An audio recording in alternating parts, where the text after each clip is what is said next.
जय हिंद एवरीवन। प्यारे साथियों, हम लोग क्लास 10 का भौतिकी विज्ञान पढ़ रहे हैं जो प्रकाश का अपवर्तन का यह दूसरा चैप्टर है। इस चैप्टर में मैं टोटल 4 वीडियो पढ़ा चुके हैं। अगर आप नहीं देखे हैं तो ज़रूर जा कर के देखें और इसका लिंक चारों वीडियो का हम डिस्क्रिप्शन में डाल देंगे और वहां से जाकर अवश्य देखें। इस चैप्टर का यह लास्ट वीडियो है। इसके बाद मैं 90 प्रश्न लाऊंगा जो ऑब्जेक्टिव होगा और आपके आने वाले एग्जाम 2024 में जो होगा वह इसी 90 क्वेश्चन में से जरूर रहेगा, है ना। उसके लिए बहुत बहुत यह महत्वपूर्ण क्वेश्चन होगा, तो जरूर देखिएगा। प्यारे साथियों, अगर आप हमारे चैनल पर नए हैं तो चैनल को सब्सक्राइब कर दे और नोटिफिकेशन को ऑन कर दे ताकि आने वाले जितने भी वीडियो होंगे, है ना, वह आपको पता चलता रहे, छूटे नहीं। आइए प्यारे साथियों, हम शुरू करते हैं आज का लास्ट टॉपिक प्रकाश का अपवर्तन का पार्ट 5। इसमें देखते हैं, सबसे पहले ध्यान से देखिएगा कि किरण आरेख क्या होता है। ठीक है, तो हम एक एक करके क्या करेंगे, हम लोग पढ़ेंगे किरण आरेख क्या होता है। तो जब लेंस में वस्तु को प्रकाशीय केंद्र, है ना, प्रकाशीय केंद्र क्या होता है, आप पिछला वीडियो में जाकर देखिए, आपको पूर्ण रूप से समझ में आ जाएगा। प्रकाशीय केंद्र और फोकस के बीच रखा जाता है तो क्या क्या होता है, आइए देखते हैं ये फिगर के माध्यम से। यहाँ पर देखिए ध्यान से कि प्रकाशीय केंद्र, यहाँ पर वस्तु को रखा गया, ये क्या चीज है, तो ये है वस्तु है। ठीक है, और यहाँ पर क्या है, तो इमेज बन गया। ये वस्तु से जो प्रकाश की ये किरणें जाती है, यह अपवर्तन के बाद यह आप कहाँ से गुजरते हैं, तो याद रखिएगा यह फोकस से गुजरेंगे। ठीक है, और ये जो है ये कहाँ से, तो प्रकाशीय केंद्र, यही प्रकाशीय केंद्र होता है, यहाँ से गुजारा गया है। तो इसके बढ़ाए गए भाग को और इसके बढ़ाए गए भाग को कहाँ पे मिल गया, तो यहाँ पर जो यहाँ पर मिल गया कटान बिंदु, उसको यहाँ से क्या कर दिए, सीधा डाल दिए और यही क्या बन गया, तो इमेज, यानी कि यही बन गया, है ना, बीम। क्या बन गया, तो यही बीम बन गया। तो इसका प्रकृति को देख लेते हैं, प्रकृति को ध्यान से देखते हैं कि क्या दिया गया प्रकृति में। प्रकृति में दिया गया है कि यह काल्पनिक बनता है, यह क्या बनता है, तो काल्पनिक बनता है। दूसरे बात यह क्या बनता है, तो सीधा बनता है। तीसरा में क्या बनता है, तो बड़ा बनेगा। और चौथा में क्या बनता है, वस्तु के, है ना, यह बाईं ओर बनेगा। कहाँ बनेगा, तो वस्तु के, है ना, बाईं ओर बनेगा और यह सरल सूक्ष्मदर्शी की स्थिति को बताता है।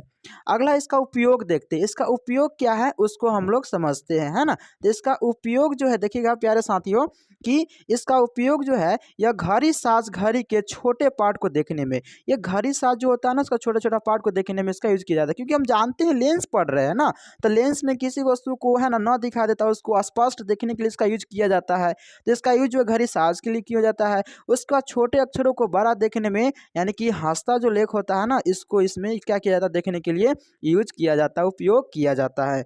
आगे देखते हैं अगला, अगला दूसरा नंबर देखते हैं कि जब उत्तल लेंस को, ध्यान से देखिएगा, जब उत्तल लेंस को वस्तु को फोकस पर, कहाँ पर ध्यान दीजिएगा, तो है ना, कहाँ पर रख दिया, तो फोकस पर रखा जाता है। तो फोकस पर रखेगा तो कोई दिक्कत नहीं, देखिए ध्यान से, यहाँ फोकस पर रखा गया है। ठीक है, और फोकस पे रखने के बाद क्या यहाँ से गुजरता है, ये यहाँ से लेकर अपवर्तित हो जाता है। ठीक है, अर्थात हम कह सकते हैं कि जब फोकस पर रखा जाता है ना, कहाँ पर रखा जाता है, यहाँ पर ये हो गया, है ना, और ये हो गया आपका एफ हो गया। यहाँ पर क्या किया, कोई वस्तु को यहाँ पर रख दिया, सॉरी बड़ा बना दिया, यहाँ से ये रख दिया और यहाँ से ये जाएगा तो यहाँ से अपवर्तित होकर के कहाँ से गुजरेगा, तो फोकस से गुजरता है। ठीक है, और इसको कहाँ से, तो हम यहाँ से प्रकाश, है ना, प्रकाश से केंद्र से क्या कर देते हैं, गुजार देते हैं। तो फोकस पर रखेंगे तो ये इस तरीके से बनेगा। अब इसका स्थिति देख लेते हैं कि बीम कैसा बनेगा, कहाँ पर बनेगा। ठीक है, ध्यान दीजिएगा इसके प्रकृति के बारे में। तो पहला प्रकृति जो होगा यह क्या होगा, तो वास्तविक होगा, रियल होगा। क्या होगा यह,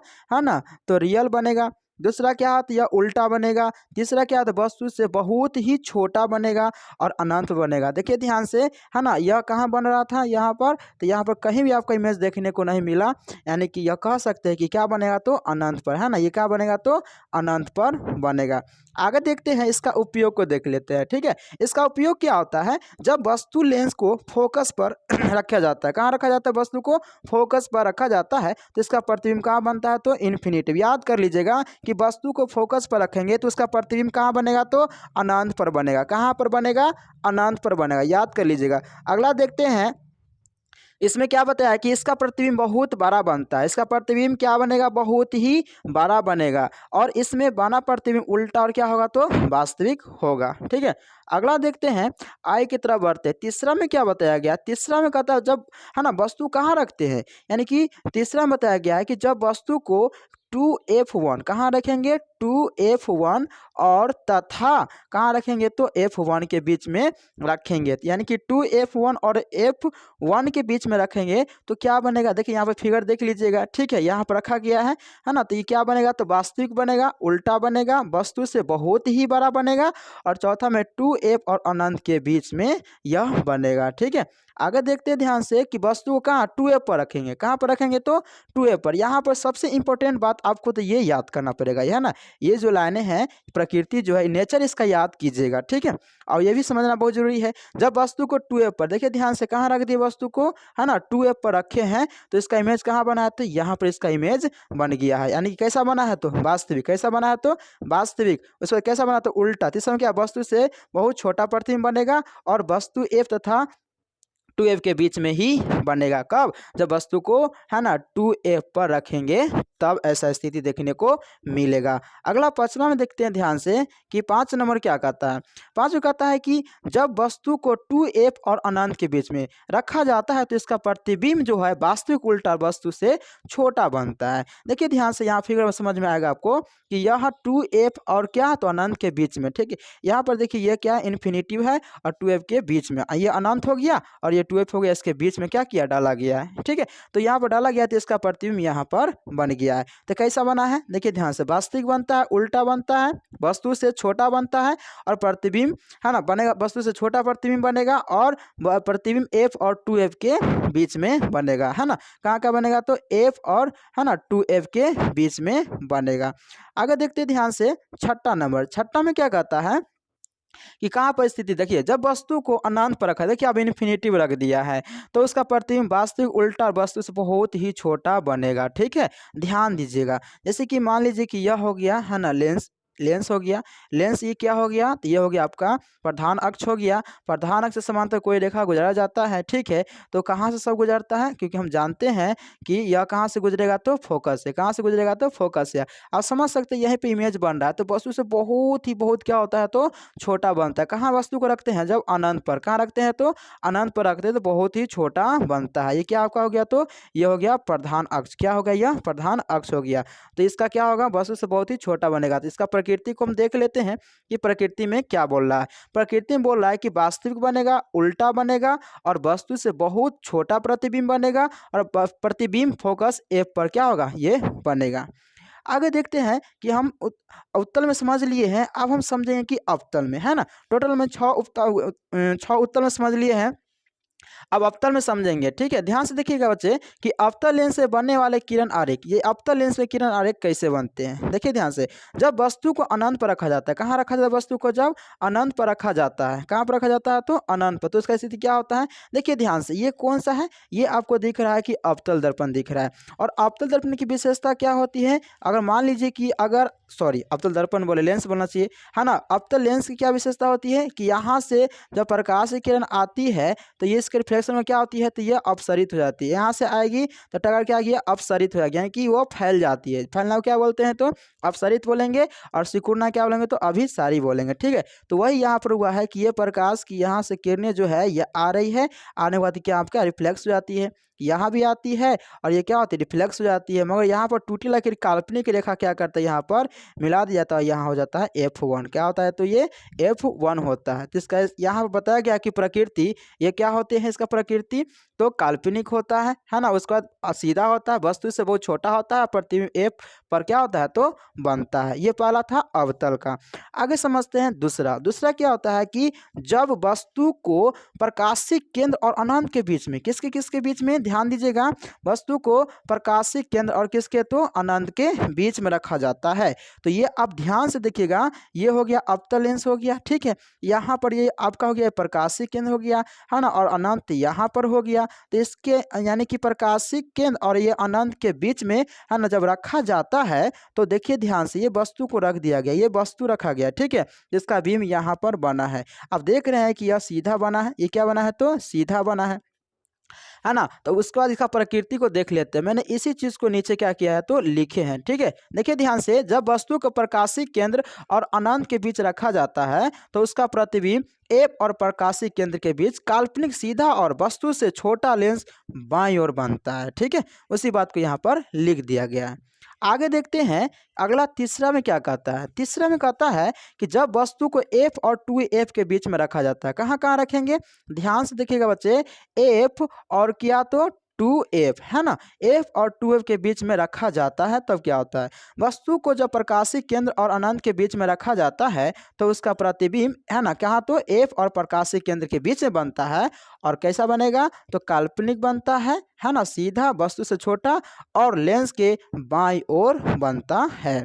ठीक है, अब आगे समझते हैं कि लेंस में चिन्ह परिपाटी क्या होता है। देखिए ध्यान से, चिन्ह परिपाटी मतलब चिन्ह को दर्शाने वाला है ना, वो क्या कहलाता है, तो चिन्ह परिपाटी होता है। यानी कि चिन्ह परिपाटी सबसे पहले क्या देखना है कि इसमें सभी दूरियां प्रकाश केंद्र के क्रम से मापी जाती है। इसमें जो भी दूरियां होगी है ना, वो किससे, तो यहाँ से ये हो गया प्रकाश केंद्र, यहाँ से इधर क्या होगा, सबके सब कम मापा जाएगा। ठीक है, इससे कम ही मापा जाता है। दूसरा क्या बताया गया है कि इसमें प्रधान अक्ष के है ना, प्रधान अक्ष के धनात्मक माना जाता है, ऊपर धनात्मक माना जाएगा और नीचे क्या माना जाएगा, तो ऋणात्मक माना जाता है। ठीक है, अब समझते हैं इसको धनात्मक ऋणात्मक को। जैसे कि मान लेते हैं कि यहाँ पर जो हो गया यह लेंस हो गया, यह प्रधान अक्ष हो गया, ऊपर जो भी होगा वह क्या होगा, तो पॉजिटिव होगा, नीचे जो भी होगा वह क्या होगा, तो निगेटिव होता है। ठीक है, तो ये चिन्ह परिपाटी, इसको याद कीजिएगा। अब तीसरा देखते हैं, तीसरा में क्या बताया गया है कि जब प्रकाशीय केंद्र को है ना, जब प्रकाशीय केंद्र को दाएं तरफ धनात्मक दूरियां लिया जाता है, प्रकाशीय केंद्र के दाएं तरफ क्या लिया जाता है, तो है ना पॉजिटिव लिया जाता है, और लेफ्ट उसके बाद क्या होता है, तो बाएं तरफ क्या लिया जाता है, तो है ना नेगेटिव। ध्यान दीजिएगा फिर से कि अगर प्रकाशीय केंद्र जो होता है वहां से दूरियां को लेंगे दाएं तरफ तो वो धनात्मक हो जाएगा, और उसके बाद बाएं तरफ लेंगे तो क्या होगा, तो वो ऋणात्मक हो जाता है। ठीक है, तो ये अब तक का टोटल यहाँ पर था। उसके बाद आप देखते हैं कि लेंस की क्षमता, पावर ऑफ लेंस, लेंस की क्षमता क्या होता है, तो किसी लेंस के प्रधान अक्ष के समांतर, देखिए ध्यान से, किसी लेंस के प्रधान अक्ष के समांतर आ रही प्रकाश की किरणें को जो लेंस जितना अधिक विचलित करता है उसे ही लेंस की क्षमता कहते हैं, या लेंस के फोकस दूरी के व्युत्क्रम को है ना क्या बोला जाता है, तो लेंस की क्षमता कहते हैं। अब देखिए ध्यान से इसको समझते हैं कि लेंस की क्षमता ऐसे भी डिफरेंस आप कह सकते हैं, यानी कि इसको संकेत में क्या होता है, तो पी बराबर क्या होता है, 1/f होता है। यानी कि हम कह सकते हैं कि यह पावर, यह जो होता है फोकस दूरी का व्युत्क्रम होता है, यानी कि उल्टा होता है। ठीक है, अब इसमें इसका जो संकेत होता है वो क्या होता है, तो डी, यानी कि इसका मतलब ऐसा मात्रक जो होता है वह डायप्टर होता है, इसका संकेत क्या होता है, तो डी होता है। ठीक है, क्या होता है, तो डी, इसका ऐसा मात्रक क्या होता है ना, डाई ऑफ है ना टर होता है, क्या होता है, तो डाई ऑफ टर होता है। ठीक है, आगे देखते हैं कि P बराबर जब सेंटीमीटर में हो, ध्यान से देखिए बच्चे, जब सेंटीमीटर में हो तो क्या होता है, तो P बराबर हो जाएगा 100/f होगा, सेंटीमीटर में रहेगा तब, और F बराबर क्या होगा, 100/p हो जाएगा जब सेंटीमीटर में होता है। अब देखिए ध्यान से, P मीटर में हो, ये किस में रहेगा, तो सेंटीमीटर में, ये किस में रहेगा, तो मीटर में, तो 1/f कर देंगे है ना, उसके बाद F बराबर क्या होगा, तो 1/p हम कर देंगे। अब देखिए ध्यान से, इससे कुछ क्वेश्चन यहाँ पर दिया गया है ना, क्वेश्चन को ध्यान से बनाते हैं, आप लोग भी बनाइएगा। ठीक है, न्यूमेरिकल बनाना बहुत जरूरी होता है। ठीक है, इससे दिमाग आपका बहुत तेज होगा। आप समझते हैं, देखिए ध्यान से कि यहाँ पर क्या है कि उत्तल लेंस की फोकस दूरी, यानी कि फोकस दूरी क्या बोलते हैं, तो है ना एफ, यानी कि 10 सेंटीमीटर दिया गया है, तो पी का आता है, तो पी मतलब जानते हैं, और सेंटीमीटर में तो 100 क्या होगा, एफ हो जाएगा, 100 क्या होगा, तो एफ होगा। यहाँ पर क्या लिख देंगे, है ना 100 लिख देंगे, क्या लिख देंगे, सॉरी यहाँ नहीं लिखा रहा, यहाँ क्या लिख देंगे, तो 100 लिख देंगे, और एफ कितना हो जाएगा, तो 10 काट देंगे तो कितना होगा, यानी कि 10, इसका यूनिट क्या होता है, तो डायप्टर, यानी कि डी, तो इसका आंसर क्या होगा, पी बराबर 10 डायप्टर, इसका आंसर हो जाएगा। अगला देखते हैं, अगला क्वेश्चन की तरफ, है ना, एक उत्तल लेंस की फोकस दूरी, इसमें भी क्या बताया गया है, सबसे पहले सोल्यूशन है ना। अब देखिए ध्यान से कि एक उत्तल लेंस की फोकस दूरी है ना, तो एफ बराबर कितना दिया गया है, तो 25 सेंटीमीटर। ध्यान दीजिए, सेंटीमीटर में आता है, 100 से आपको ऊपर लिखना ही पड़ेगा, 100 लिखना ही पड़ेगा। ठीक है, तो अब ध्यान दीजिए, पी का आता है, तो पी बराबर क्या होगा, तो यहाँ पर हम लिख सकते हैं ना 100 क्या होगा, तो एफ हो सकता है ना। उसके बाद 100 यहाँ पर लिख देता हूँ, अब बटा क्या, तो 25 काट दो, क्या मरतब है, तो 4 मरतब, यानी कि पी बराबर कितना हो गया, तो 4 डायप्टर इसका आंसर हो गया। ठीक है, आगे की तरफ देखते हैं। अगला जो है वह लास्ट है। अब देखिए ध्यान से कि किसी लेंस की क्षमता -2d है तो उसकी फोकस दूरी क्या होगी। तो p बराबर क्या हो गया 2d, p है ना, तो बराबर क्या 1/p होगा। ए बराबर 1/-2 यानी कि 0 क्या हो जाएगा तो 5 हो जाएगा। 0 क्या होगा तो 5 होगा। चलिए आज का यहाँ पर क्लास खत्म हुआ है ना, यानी कि प्रकाश का जो अपवर्तन चैप्टर था वह पूरा के पूरा खत्म हो चुका है।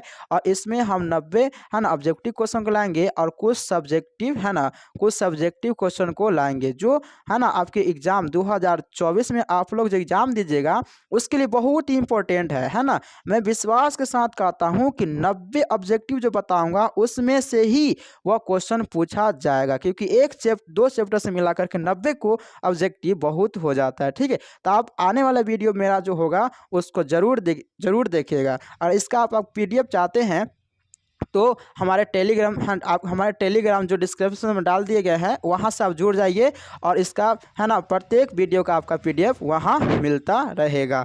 और हमारे चैनल को सब्सक्राइब जरूर कीजिएगा। जय हिंद।